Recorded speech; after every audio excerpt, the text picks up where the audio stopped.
I stood at the edge of the courtroom, my heart pounding like a drum in a silent theater. The Manhattan air outside was crisp, but inside, the atmosphere was suffocating, thick with the perfume of wealth and the sharp whispers of judgment. The divorce trial of Clara Whitmore versus Jonathan Whitmore was no mere legal proceeding. It was a spectacle, a performance for New York's elite. The room buzzed with Upper East Side socialites, their designer dresses rustling like autumn leaves, their eyes gleaming with the thrill of gossip. At the center of it all sat my mother-in-law, Margaret Whitmore. Her silver hair swept into an impeccable chignon, her presence commanding the room like a queen on a throne. She didn't look at me. She didn't need to. Her disdain was a living thing curling through the air. Jonathan, my estranged husband, lounged at the defendant's table, his tailored suit as sharp as his smirk. Beside him, Vanessa Carter, his mistress, glowed with the confidence of youth, her red dress a deliberate splash of defiance. They exchanged a glance, a shared amusement at my expense. I felt the weight of every eye in the room, their laughter waiting to erupt. My simple black dress, chosen for its quiet dignity, felt like a shield too thin for battle. But my eyes burned with a fire no one saw coming.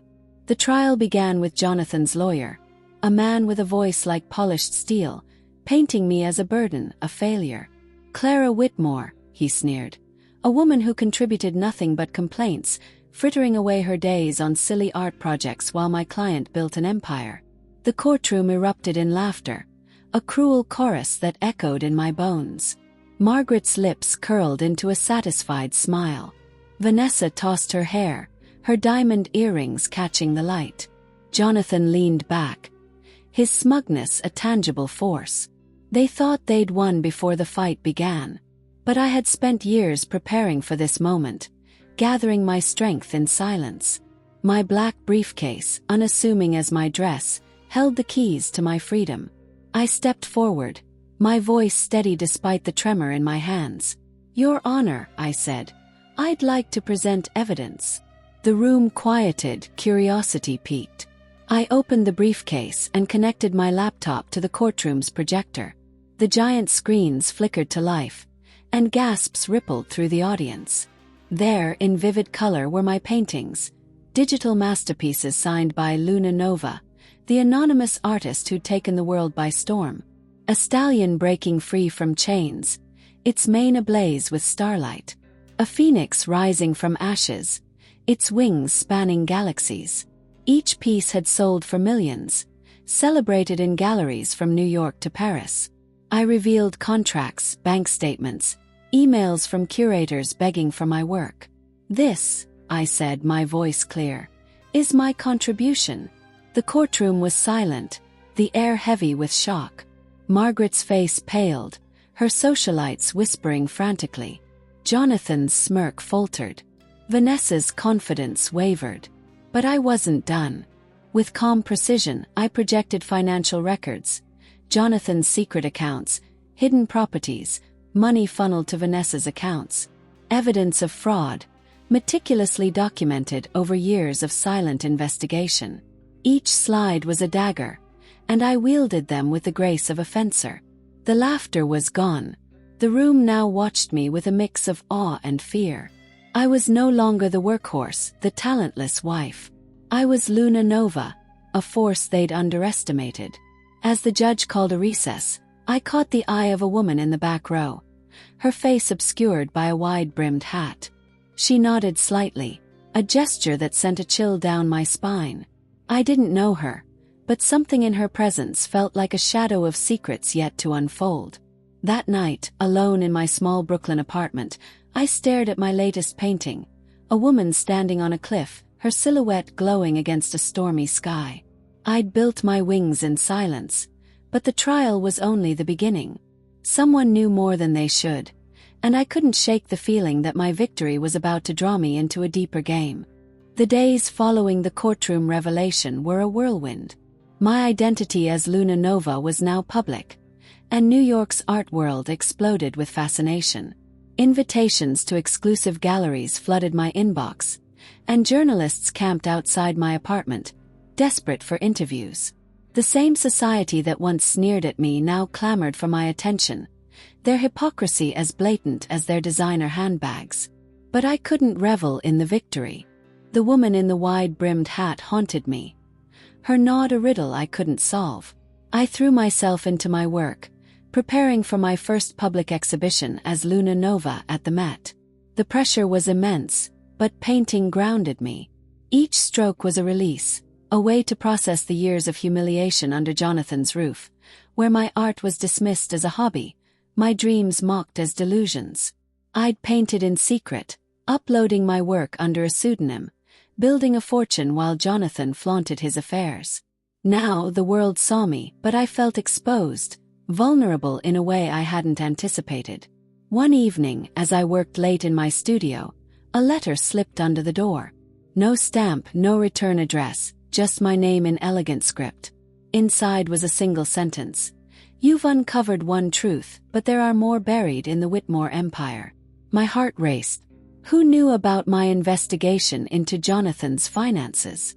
I'd been careful, hiring a private investigator named Elena Marquez, a sharp-eyed woman who'd uncovered the fraud with me. But this felt different, personal. I called Elena, who agreed to meet me at a quiet cafe in Soho. She arrived with her usual intensity, her dark hair pulled into a tight bun, her eyes scanning the room. "Clara," she said, her voice low, "you've stirred a hornet's nest. The Whitmores have enemies, and someone's using you to get to them." She slid a photo across the table, a grainy image of the woman in the wide-brimmed hat, meeting with a man I recognized as Richard Langston, a rival financier who'd clashed with Jonathan years ago. "This is Isabel Crane," Elena said. "She's a ghost in high society, a fixer who buries secrets for the elite. If she's involved, there's more at play than your divorce." Isabel's involvement sent my mind spiraling. Was she an ally or a threat? I thought of Jonathan, now facing criminal charges, his empire crumbling.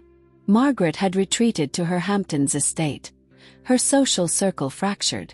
Vanessa was under investigation, her glamorous facade cracking.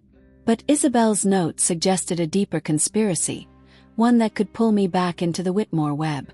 At the Met exhibition, I stood among my paintings, the crowd buzzing with admiration. My latest piece, a woman weaving light from shadows, drew gasps. But my eyes were on the crowd, searching for Isabel. She appeared near the end, her hat gone, her face sharp and knowing. "You're not done with the Whitmores," she whispered, slipping a flash drive into my hand before vanishing.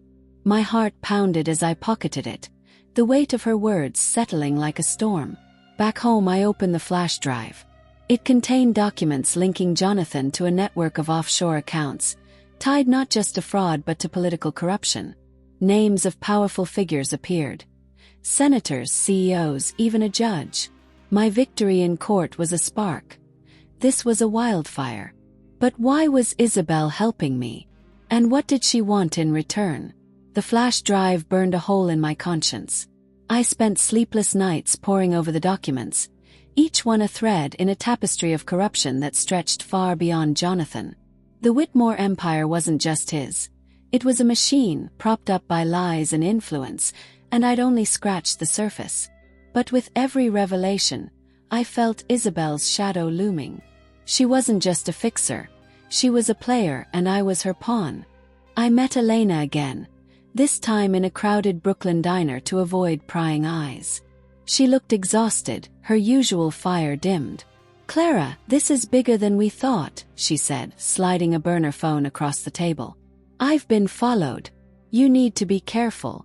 She confirmed Isabel's ties to Richard Langston, who'd lost millions in a deal sabotaged by Jonathan years ago. Richard wanted revenge, and Isabel was his weapon. But why involve me? Elena's theory chilled me. "You're the perfect weapon, Clara. Your story, Luna Nova, the betrayed wife turned icon, makes you untouchable. They're using your fame to expose the Whitmores without getting their hands dirty." I felt betrayed, not just by Jonathan but by my own naivety.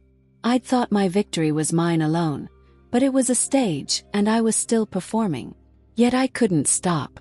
The documents named women like me, silenced, dismissed, their lives ruined by the Whitmore's power.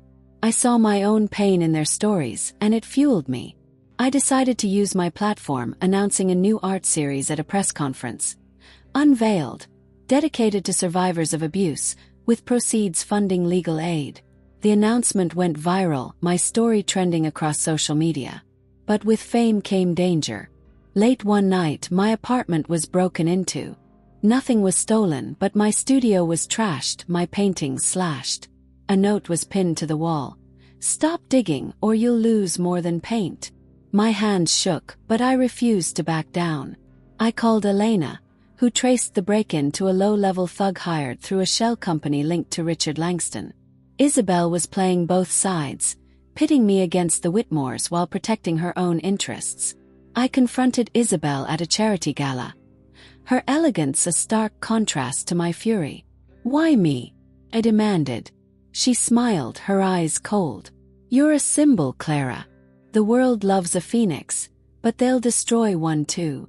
Keep going and you'll see the truth." Her words were a warning, but also a challenge. I left the gala determined to finish what I'd started, not for Isabel or Richard, but for the women whose stories were buried in those documents.